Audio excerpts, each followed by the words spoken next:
I think most Americans feel that way, but what is still true is that there's still kind of a reptilian side of our brain, right? That part of our brain that if somebody looks different or sounds different, that there's a part of us that is cautious. And what we have to do is fight against that, and that's part of what Shirley Sherrod was trying to say. I just want to say one other thing before we finish this video. I don't want to demonize the reptilian race because it's just a genetic stream in the great forever. I'm talking about a small number of this reptilian race that is behind this manipulation, not the race in general. And indeed, many of the reptilian stream, both in physical bodies and in other dimensions, are working now to help humanity win their freedom, win our freedom back. So is David Icke telling the truth? Are there really benevolent reptilians? In his newest book, Human Race, Get Off Your Knees, David Icke has said that these entities who are manipulating and controlling the reality on this planet are actually what could be thought of as outcasts of the reptilian race. One thing I do know for sure is that just because somebody is connected through blood to the royal elite, it does not mean that they're part of their network and could very well be against it themselves. And it is quite intriguing how shamans all over the world, in altered states of consciousness, have visions of serpent-like beings. And these serpent-like beings are intelligent and they are not evil. And they appear to want to teach wisdom to the world. I'm sure you've heard the saying, don't judge a book by its cover. I'd like to add on to it saying, don't judge a person by their species. I think that entities, both service to self and service to others, are apparent in every species throughout the multiverse, and perhaps it is dangerous to judge a being by how they look. Many people I've spoken to seem too eager to say reptilian-looking aliens are evil and human-looking aliens are good. Just because a visitor looks human does not mean that they have your best interest at heart. Likewise, just because an entity is a reptilian does not mean that they don't.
My late husband, Sandor, was also medium. He chose this site to build a house upon because he sensed certain forces at work here. In this place, there is a particular confluencia de energías que permiten tener los portales abiertos por los cuales nosotros vamos a pasar. A particular confluence of forces which allows a doorway to be opened through which we may pass. Pero también por los cuales ellos podrán pasar a nuestro mundo. And through which others may pass into our world.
Welcome to Flatland, a world of only 2 dimensions. Only forwards and backwards, left and right. In this world, there is no up and no down. I said to Ray, where's Dottie? He said, well, she's out in line. What the bleep is that thing? In this world, the 2-dimensional beings that live here have no concept of 3-dimensional objects. These 2-dimensional flatlanders have no understanding of cubes, spheres, tetrahedrons, or yours truly. From their 2D perspective, my 3D finger looks something like this. What the bladder does that?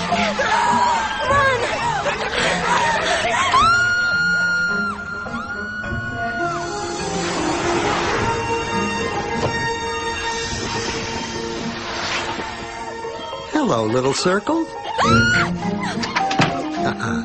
Fear of the unknown. Or should I say, not yet known. It's a puzzle. If we see only what we know, how does anyone ever see anything new? The unknown.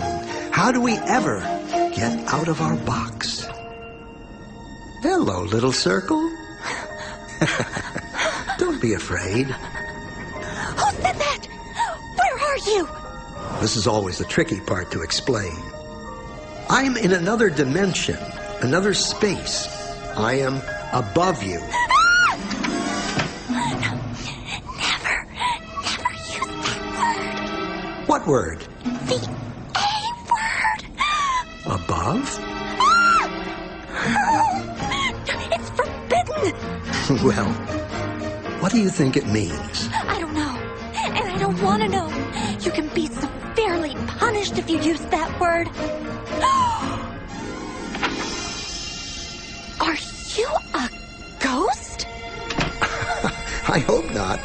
I just have a different perspective than you do. I can see things in a way you can't yet. Oh, yeah? Like what? Well, okay, you have a safe hidden in your pantry.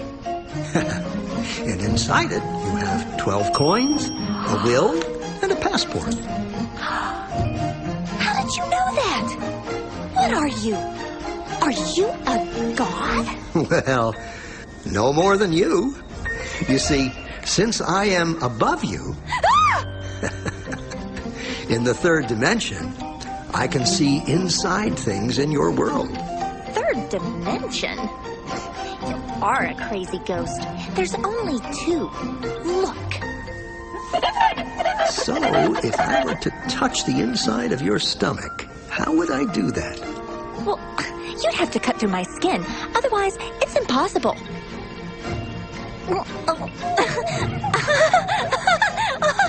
Stop! Ready for more? More what? Dimensions. Oh. Directions. No. Yes, but there aren't any. More? What will happen to me? What will I become? You'd have to become it to know. Okay. Excellent.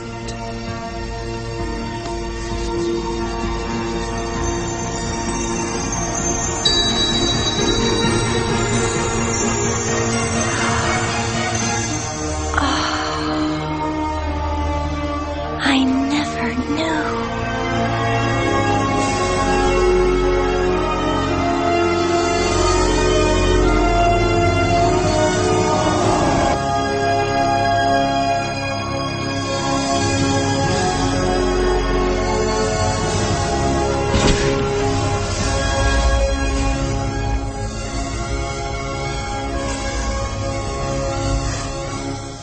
So as we start to look into the numerology, what we're looking at is a tree of life. And this is something that the magicians use, and what I believe to be a map of the extra dimension. So as you're looking into this map, there are 10 spots on it, and they are called the Sephiroth. And within these Sephiroth, you have your Trinity at the top. So this is the all, the one, looking at itself and creating a reflection.